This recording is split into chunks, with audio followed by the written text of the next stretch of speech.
ৰাতিপুৱা চুটমণি মিয়া চব ওলালে এইখিনি খেলা চুটমণি মিয়া চাই লওক ভালকে খেলা বাংলাদেশী খেলা এইখিনি এক নম্বৰ খেলা বাংলাদেশী খেলা ভালকে চাই লওক আপোনালোকে এতিয়া আহি গ'ল প্ৰশাসনৰ ফালৰ পৰা লৈ গৈছে চাই লওক বমাজান পেঙেৰি বমাজান এয়া মেইনটো এইটো খেলা চুটমাৰি চবে চব চাই লওক ভালকে এইখিনি চাই লওক এইখিনি এক নম্বৰ চুটমানি হৈ গেলা বমাজান হয় দেই বমাজানত পেঙেৰি বমাজান হয় আৰু ৰাতিপুৱা পুৱাই আজি চাই লওক চাই লওক নাহিলেও যাবই লাগিব এয়া প্ৰশাসনে পাই গলি এয়া পুলিচে খুৱাই বৈ পঠাই দিলে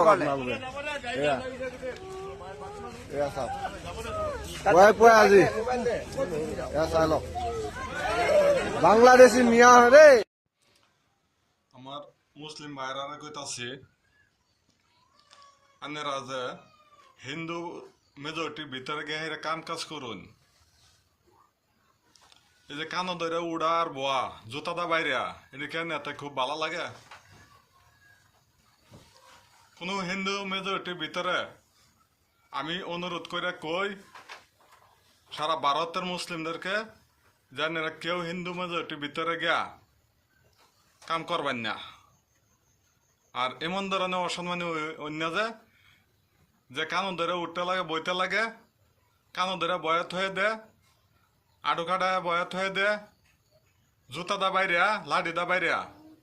এমন ফিট না খাইবালে জানি না যে হিন্দু মেজরিটির ভিতরে যদি কাম কাজ করবেন আসাম ছাইরা যান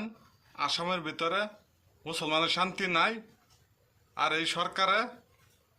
টার্গেট করছে একমাত্র মুসলমানরে আর যেগুলি অনৈতিক কাজ কাম দেখাইতেছে এগুলা দেখলে বরদাস্ত না কিন্তু মুসলমানে সহ্যও করবা পারতেছে না নিস্তব্ধ হয়ে রয়েছে মুসলমানে এই কাছে অনুরোধ দরকার লাগে তামিলনাড়ু যান চেন্নাই যান কেরালা যান হায়দ্রাবাদ যান মুম্বাই যান মুসলমানের খুব শান্তি আছে কিন্তু এই আসামের মধ্যে মুসলমানদের টার্গেট করছে বহুত হিন্দু উদ্বন্ডালী মানুষ আছে তারা সব মুসলমান খারাপ না সব হিন্দু খারাপ না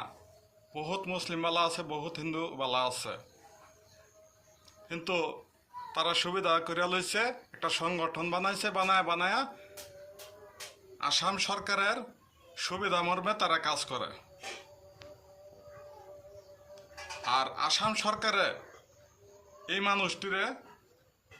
তারা সহায়ের হাত বাড়ায় দেয় আর মুসলমানদের ধ্বংস করবার লেগে একমাত্র টার্গেট হারিয়ে যাব 100%।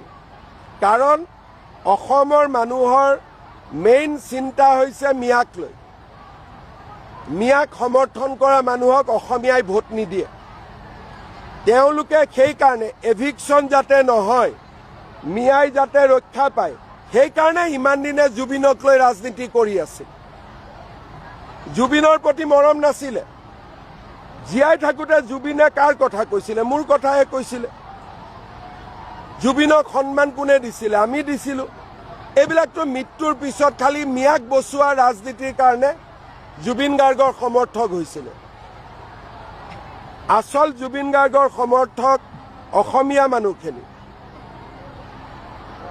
লাহে লাহে প্ৰমাণ হৈ আছে কোনোবা মিয়াৰ জলসাত জুবিনৰ ফটো দেখিছে নেকি কোনোবা মিয়াৰ ধৰ্মসভাত জুবিনৰ ফটো দেখিছে নেকি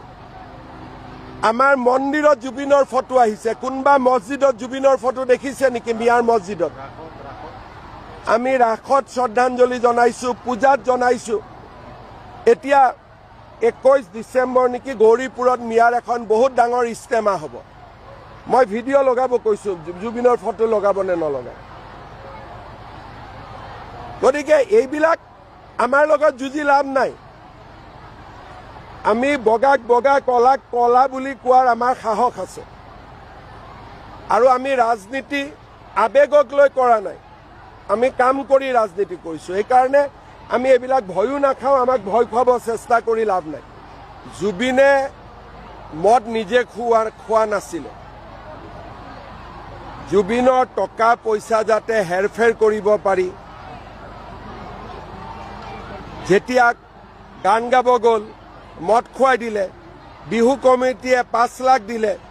2.5 লাখ দিয়া বুলি জুবিনক কৈ দিলে, নিচাত থাকিব ই 2.5 লাখ বুলিয়ে মানি ল'ব।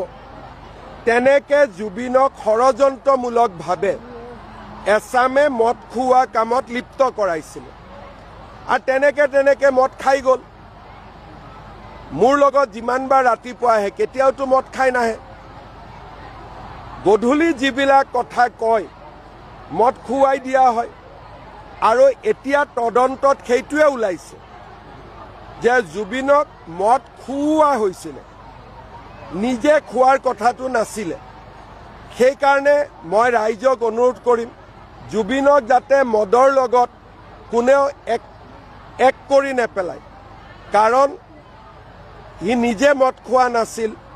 জুবিনক মদ খুওৱা হৈছিলে। আৰু তদন্তৰ চাৰ্জশ্বিটত এই বিষয়ে আপোনালোকে বহুত কথা গম পাব। সেইকাৰণে জুবিনৰ সমাধিত গৈ যে এনে মদৰ বটল ঢালে, এইবিলাক চব ভুল। মদৰ লগত জুবিনে নিজে কেতিয়াও মদ খোৱা নাছিল। জীৱনত জুবিনক মই 50 বাৰতকৈ বেছি লগ পাইছোঁ। মোৰ লগত আহোঁতে তেওঁ কেতিয়াও মদ খাই অহা নাছিল।